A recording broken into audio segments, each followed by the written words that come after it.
ये बताइए कि आज की जो प्रेस कॉन्फ्रेंस थी DGI साहब की, उसका एक बहुत ही अहम पहलू ये था कि जो मिसकॉन्सेप्शंस हैं इस ऑपरेशन के हवाले से उनको दूर किया जाए। और ज़ाहिर है वो मिसकॉन्सेप्शन इसलिए थे कि हुकूमत ने जिस तरह अपनी शुरू में पिच किया इस पूरी बात को कि कहते हैं कई सियासी जमातों ने मुखालफत शुरू कर दी। आज उन्होंने तफसीलात दी, आपके ख्याल में उसके बाद वो जो इबाहम था, जो खदशात थे, वो दूर होने में कितनी मदद मिली होगी? जी आमिर, देखें, आज DGI ने लेफ्टिनेंट जनरल अहमद शरीफ ने बहुत ही मुनज़्ज़म तरीके से, प्लान तरीके से अपनी ब्रीफिंग दी। मकसद यह था कि अज़्म इस्तेकाम के बारे में जो एक प्लान प्रोपेगेंडा किया गया है, जो इसके खिलाफ बातें की जा रही हैं, विदाउट गोइंग इनटू डिटेल उसको क्लियर करें। आई एम श्योर कि आज पूरी कौम को और हमारे जो मीडिया को सबको पता चल गया कि कितना गलत प्रोपेगेंडा किया गया है। कि अब वो उन्होंने कही थी कि हम सिर्फ कैपेसिटी बढ़ा रहे हैं, उसी तरह ऑपरेशन हो रहे हैं, कोई IDP डिस्प्लेस नहीं होंगे, कोई किसी को प्रॉब्लम नहीं होगी, सिर्फ जो टेररिज्म है उसको हम अच्छे तरीके से और लेके चलेंगे। लेकिन फ़र्क ये है कि पहले जो ज़रब अज़ब ऑपरेशन टाइप हो रहे हैं वो सिर्फ फ़ौज कर रही है, हमारी मिलिट्री कर रही है, इसमें पूरी कौम को होना चाहिए साथ।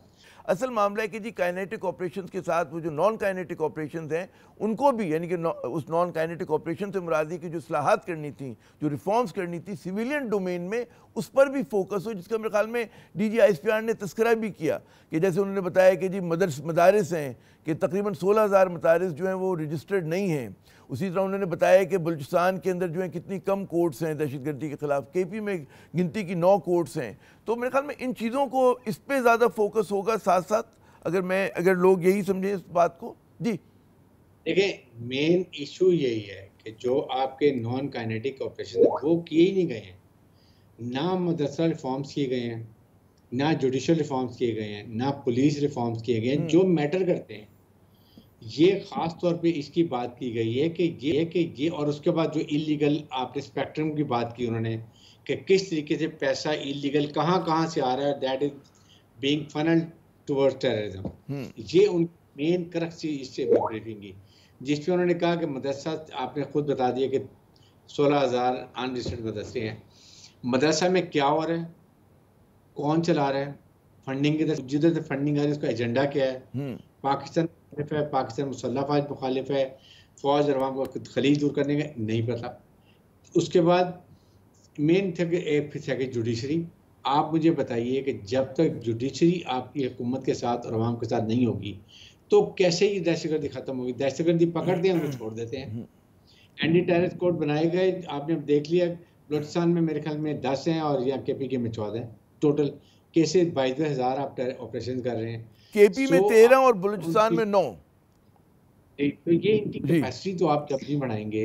डिसाइड हुआ था कि इनको आप ट्रेन करेंगे, पहले 3 से मिलिट्री कोर्ट्स रहेंगे, फिर मिलिट्री कोर्ट्स की जगह anti terrorist court, special terrorist court आ जाएंगे।